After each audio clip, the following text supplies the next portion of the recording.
This time our guest will talk about the Kharkiv School of Photography, its tradition and its importance for Ukraine conceptual art. Anton Ivanov will ponder on conceptual photography and its political and anti-official aspects in Soviet Union. Anton Ivanov is Kiev-based lecturer, curator and art manager. He works for Ukraine Photographic Alternative, and he has a master degree in law from the National Law Academy of Ukraine. The floor is yours.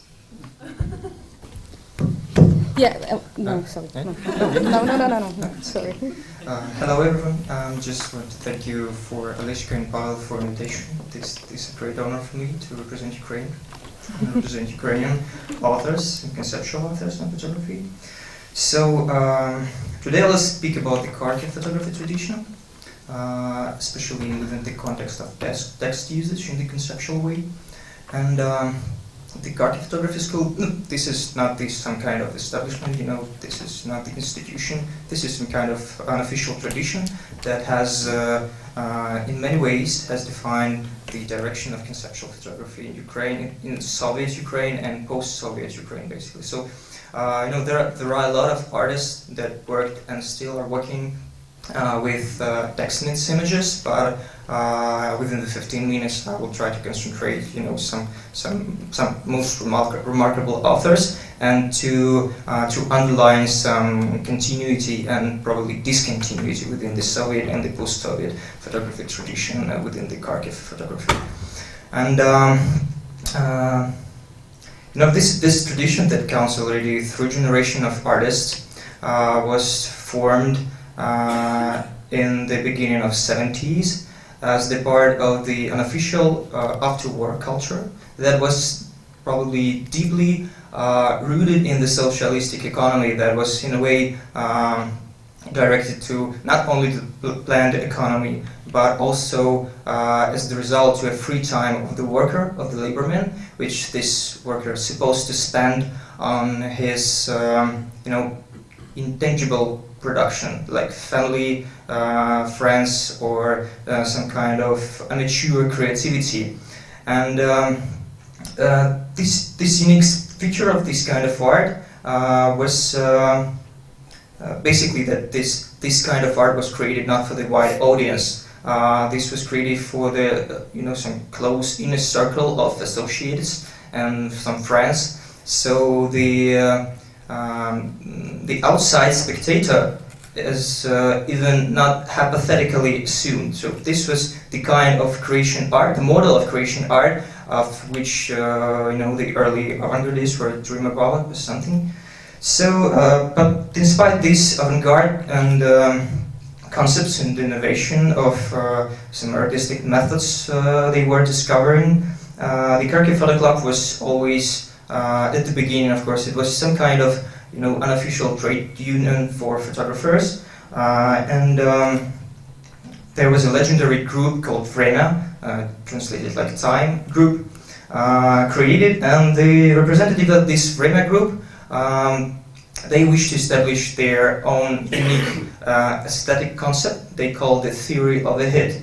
So, and basically it's very simple, because this theory was supposed to shock a viewer. These images, this photography they work with, it's supposed to shock a viewer literally like with the hit of a fist. They were using different kind of innovation techniques to multiply exposure, like drawing under the pictures, like over the pictures, or to make the sandwiches by overlaying those for example, two positive films on each other, and of course the text. They were using text and to create some conceptual gesture.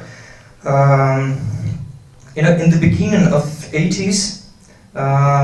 Despite this transformation of conceptual character, those all roads were just leading to an end. So it was the anthropocentric tradition, anthropocentric photography, and that the 70s, the 80s It was designed when the social realism was the official paradigm. Of course, the average man was illustrated as some kind of exaggerated and utopian man, and he was always looking into the bright, smiling and looking into the bright utopian future. So the Krakow photographers, they had remarkably another view of the official aesthetic, and this average image of the simple man, which was, you know, not beautiful, not ugly, not rich, not poor. This was just a simple man.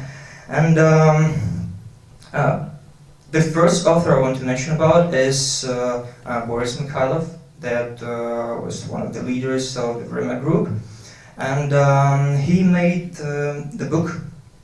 Of course, it was made after the Soviet falls. And he made a book which calls The Unfinished Dissertation, as you see on the slides. This is the cover of it. And this is very remarkable, and probably most of you have already seen it maybe on the internet and etc.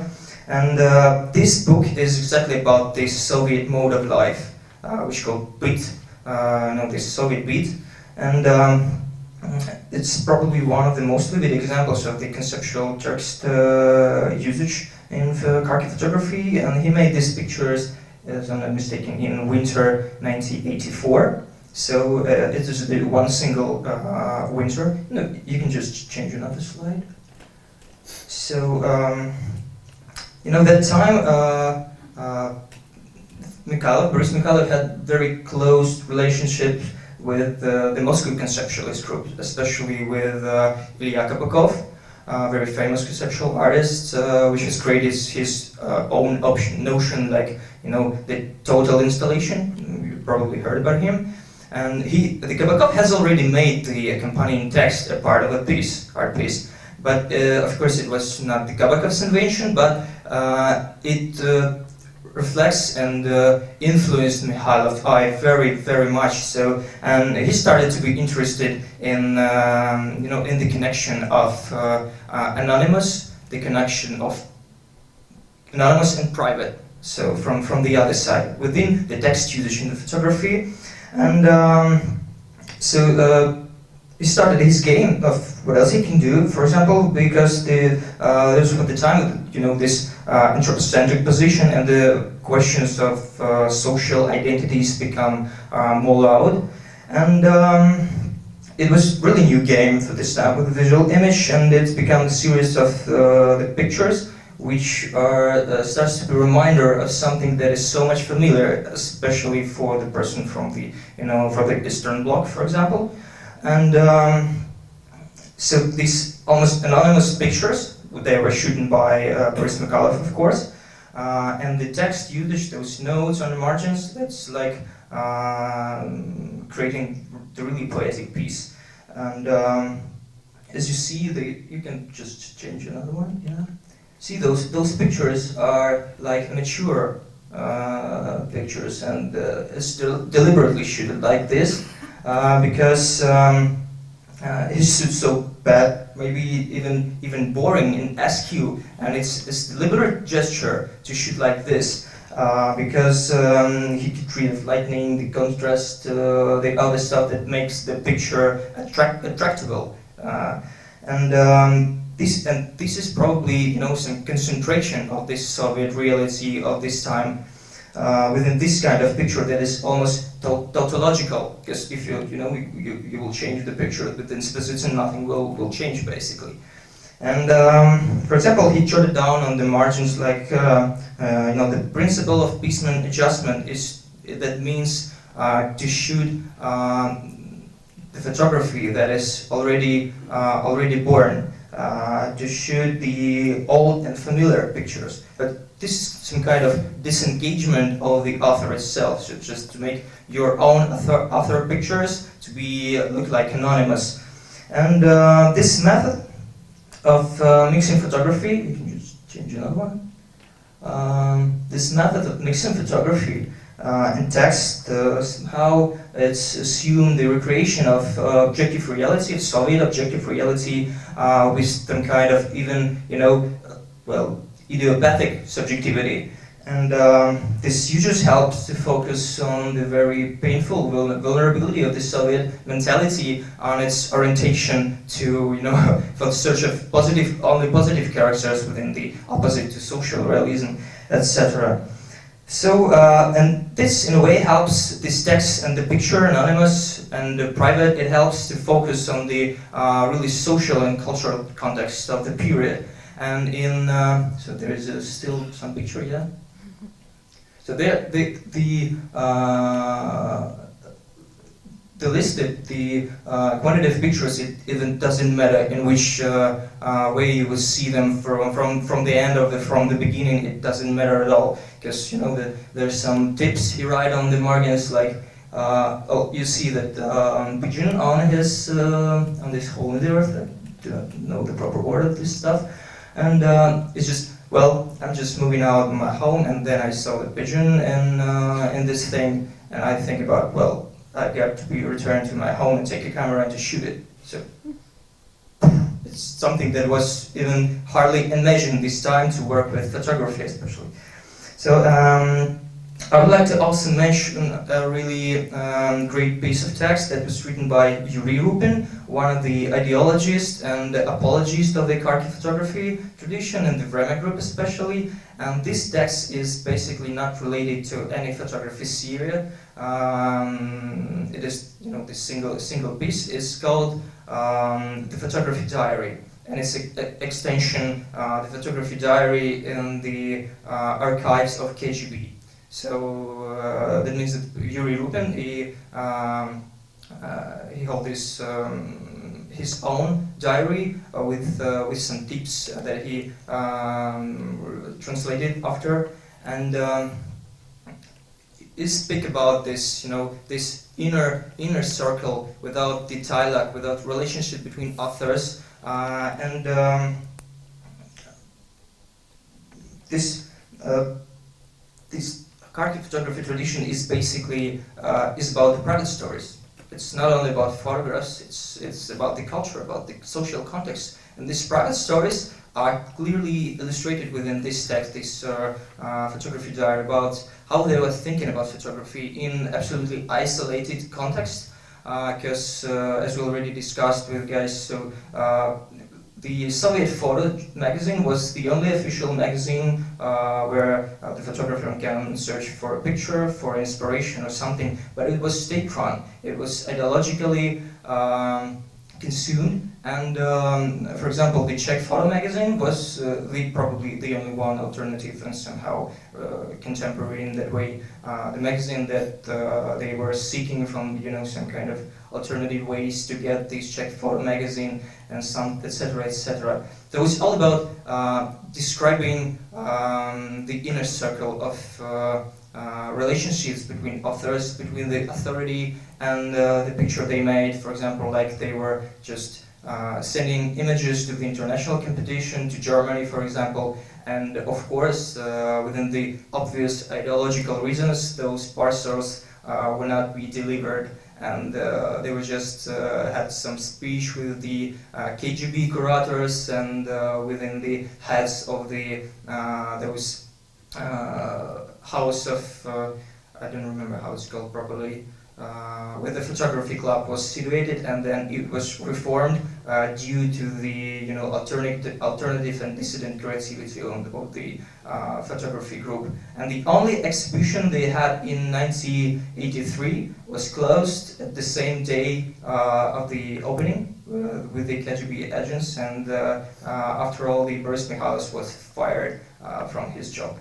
So this text, it did not translate it. It's still not published, but it's present in the Russian language in the internet. So I hope one day we'll be able to, to make the book of this text. So to continue this topic within the continuity of Kharkiv Photography School, can you please another one? There's still Boris Mikhailov. Another. Oh, so finally. The second generation of the Kharkiv Photography School is represented by Roman Petkovka and Sergei Bratkov, who are still working with text in this theme. And so Roman Petkov is published in this issue of Photography magazine, so you were able to read his interview within the Russian art historian Sasha Nabieva. And Roman Petkovka is probably the last one still Kharkiv-based photographer, actually. So everyone's just leaving out from Kharkiv, searching for a better life or something. But Roman Petkovka still is inspired by the industrialized Kharkiv, that it still has some kind of this authentic spirit of this dissident photography and official photography. But he uses text in the image. Surely with the conceptual gesture, and but it's not carry any some certain semantic load that helps us to read the image. It's more like the game of semitones. It's more like some soul searching or art exhibitionism for him. It's always his thoughts. It's like stream of consciousness that he just deliberately changes into the artistic some special view. And those memory sandwiches, this series created by Boris Mikhailov, was deeply influenced Roman Petkovka. In a way, he's you can just turn another slide. This is from the series, the abortion series. So he just been shooting abortions in the Kharkiv clinic. And it was obviously, some heroic position to have a dialogue with the officials of the clinic to let someone to shoot these abortion processes. And he just added in these pictures, in this text, sorry, and it's in one of these images. There's even the recipe of the abortion medicine. Something is written or something like this. So it's just like some semitones. It's a game. It's the creation of illusion, creation of those narratives that's hardly readable. But for the Soviet and post-Soviet men, they are so much familiar. And unlike Roman Petkovka, you can. I will tell about the next series of him. Can you just change the slide, please? This is the continuation. The series you can able to watch it. I should just paint it. This is the scheme series that's related to the human passion to find or to invent the perpetuum mobile, the forever engine, and for the passion of the perfect body. He just was one of the guys who's really risked imprisonment in the Soviet times for this shooting he made in his own cuisine at the home. So this is like some alternative gathering, and as you know, there were no any sex in USSR, but Roman Petkovka is proving that yes, it was basically. And you can change another one. So it's more like decor, of course. This is not a scheme of some kind of the real engine or something. But this is jokes. This is a game. This is the game of underground creativity, amateur creativity, and those pictures. It's like they were imitating this kind of amateur picture, because surely they were able to shoot some kind of very, very qualitative picture. But it was the opposite position to the official propaganda image, to the image of prosperous man, which I told you. And you can change another one. Another one. And another one. So it was really tough, to shoot some pictures in the position of the social realism and the propaganda. So another one. You just finished. Another.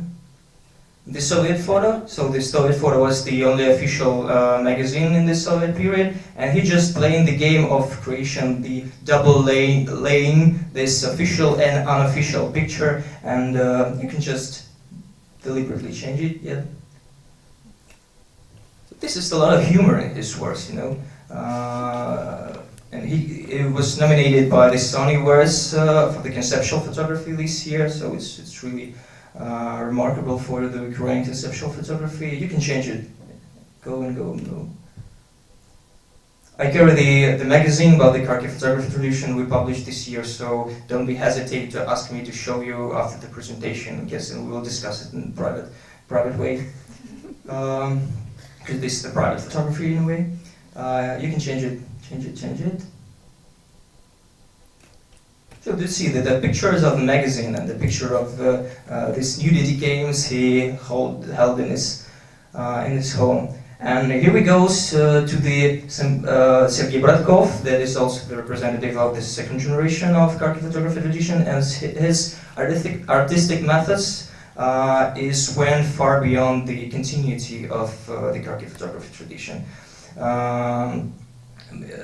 He was creating the art group with Boris Mikhailov that was called Fast Traction Group, and they were moving towards the art installation, the photography in the context of art installation, even to performance and actionism. So this was a critical turn, from the passive reflection to a certain action.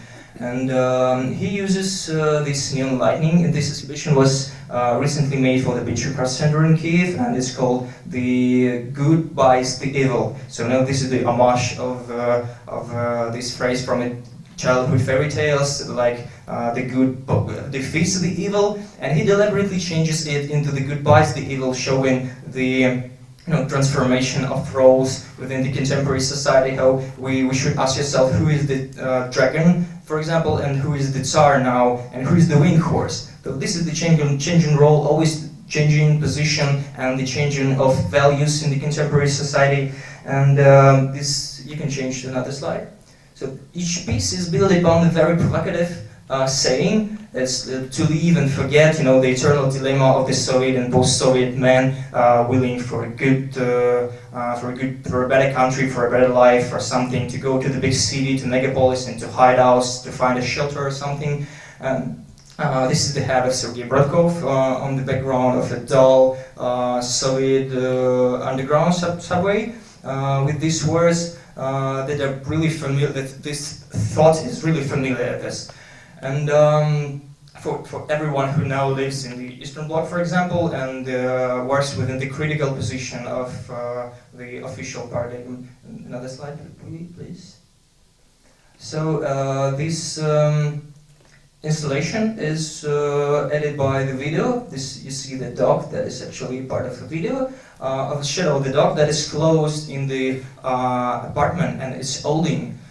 So this phonation of the all-in dog that is closed in an apartment, it gives another understanding of all the context of this separation, this closed position of everyone who just willing to be free or something, to willing to free thinking. And can you just change another slide? Yeah, and this piece you see at the left corner is built upon a very, very provocative saying, and is there someone under 18 in here? No?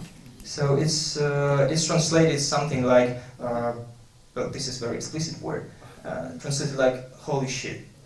And he just saying about what everyone is asking me when I'm returning from abroad. For example, this is the San Francisco, as I'm not mistaken. It's very familiar to Darius, this landscape. And how is it in abroad? And he just responds like, holy shit, that means that's absolutely different parallel universe which we are willing to go for this, in some global context. So this is a lot of humor, a lot of provocative saying in his words, and he is go so far that he yet doesn't need a picture anymore. So you can change another slide. So I would like to show this discontinuity of Kharkiv photography in a way. So Bratkov is now living in Moscow, and he's Moscow-based artist. And this is the phrase of the Yuri Gagarin by the official version, of course. No one flies to space from restaurants.